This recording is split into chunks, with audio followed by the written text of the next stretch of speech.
السجن 4 سنوات ضد رجل الأعمال سليم شيبوب. تطورت قضية وفاة الجيلاني الدبوسي وتحجير السفر على وزير الصحة الأسبق عبد اللطيف المكي. الأحكام الصادرة في قضية وفاة محب النادي الإفريقي. الإطاحة بشخص من أجل السرقة داخل مؤسسة عمومية. إنقاذ امرأة ألقت بنفسها من فوق الجسر المتحرك.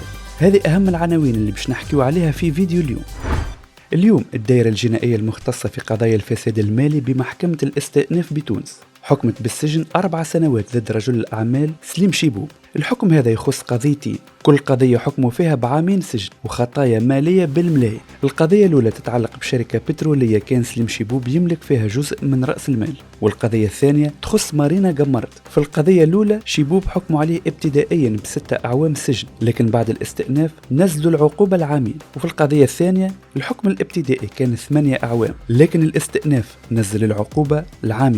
قاضي التحقيق بالمحكمة الابتدائية بتونس قرر اليوم الإبقاء على وزير الصحة الأسبق عبد اللطيف المكي بحالة سراح بعد الاستماع ليه في قضية وفاة رجل الأعمال الجيلاني الدبوسي. تم اتخاذ بعض الإجراءات في حق المكي كما تحجير السفر عليه ومنعه من الظهور في وسائل الإعلام حتى موعد الجلسة الجاية بعد شهر. الدائرة الجنائية بالمحكمة الابتدائية ببن عروس حكمت بالسجن عام مع تأجيل التنفيذ ضد 12 عام بتهمة القتل غير العمد في قضية وفاة محب النادي الإفريقي عمر العبيدي. تم الحكم بعدم سماع الدعوة في حق زوز أمنيين أخرين، وكل المتهمين محالين بحالة سراح.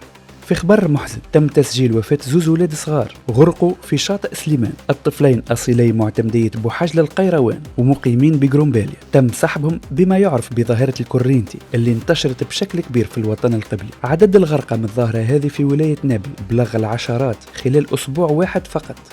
الإدارة العامة للحرس الوطني أعلنت أنه تم القبض على عامل في مؤسسة عمومية في بن عروس بتهمة سرقة قطع غيار الدراجات النارية وبيعها. أثناء مداهمة منزله تم حجز مجموعة من الدراجات النارية المسروقة، عقود ووثائق لبيع دراجات نارية مدلسة، لوحات منجمية، مبلغ مالي وكمية من الأقراص المخدرة. النيابة العمومية أذنت باتخاذ الإجراءات القانونية في شأنه. في بنزرت مجموعة من المواطنين مكنوا من إنقاذ امرأة ألقت بنفسها من فوق الجسر المتحرك. المرأة عمرها 50 سنة وتم إنقاذها قبل وصول مصالح الحماية المدنية. المصالح الأمنية فتحت تحقيق في الواقع. مصالح الشرطة العدلية قامت بإيقاف الرئيس السابق لبلدية جابس اللي صدر في حقه بطاقة جلب من قبل قاضي التحقيق. القضية تتعلق بفساد مالي واختلاسات وقت اللي كان مدير المعرض الدولي بالجهة. هذه كانت نشرتنا اليوم، نشكركم على المتابعة ونتقابلوا غدوة في نشرة جديدة. ما تنسوش تشتركوا في القناة وتتابعونا على وسائل التواصل الاجتماعي، والسلام عليكم.